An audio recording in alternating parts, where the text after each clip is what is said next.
Hello everyone, good day. And before I start my sharing this day, let me introduce myself first. So I am Philip Ayanimbong, and I'm 24 years old.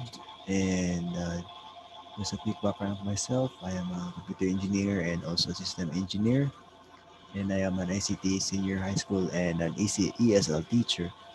And I am also an associate marketing director and also a financial educator here in IMG.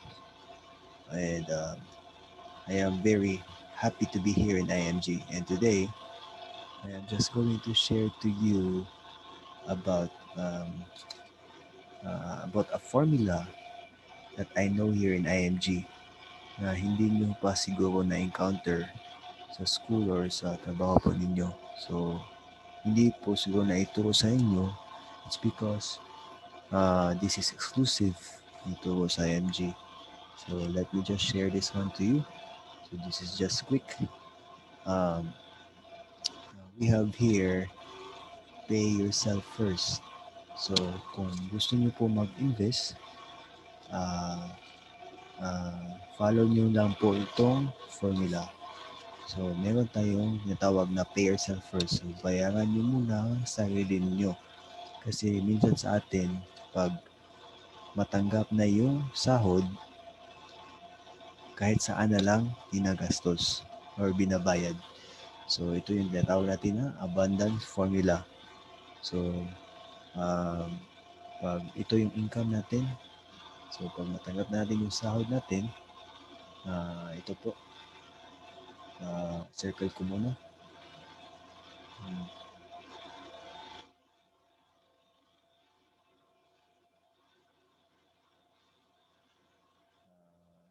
Ito po, ito po, income.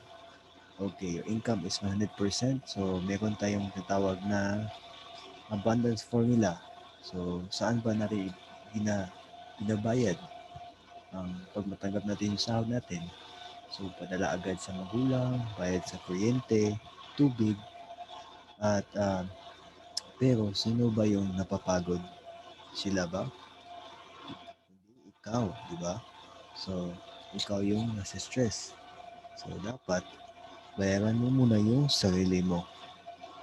So, we have this what we call abundance formula. So, nasa libro din ito.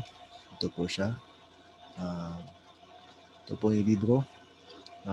Isa sa nagturo nito ay si Brother Bo Sanchez. Galing sa libro niya ang The Abundance Formula. So ito po yung libro niya. Sinasabi dito na once ma-receive mo yung pera mo, 10% of it is tithes. Of course, you should give back to the Lord. So it is biblical na lahat ang Panginoon ay meron lang po siyang hinihingi na 10% sa lahat ng income natin. At the more you give, the more you receive. Tapos, after that is yung savings. So, you set aside for your savings. So, at least 20% of your income. Um, Pay yourself first, of course. So, mag-save ka talaga for investment and for future purposes. So, saka ka na gumastos. So, we have expenses and lifestyle. So, that is for 70% ng income mo yan na yung expenses mo sa and lifestyle mo sa ginagawa mo or gusto mong bilhin or ma-achieve sa buhay. Alright? So, yan lang po ang ma-share ko po ngayon. So this is abundance formula that you can really use this wherever you go or kung ano na po yung status ng buhay mo. Okay, so thank you so much. Have a great day and God bless.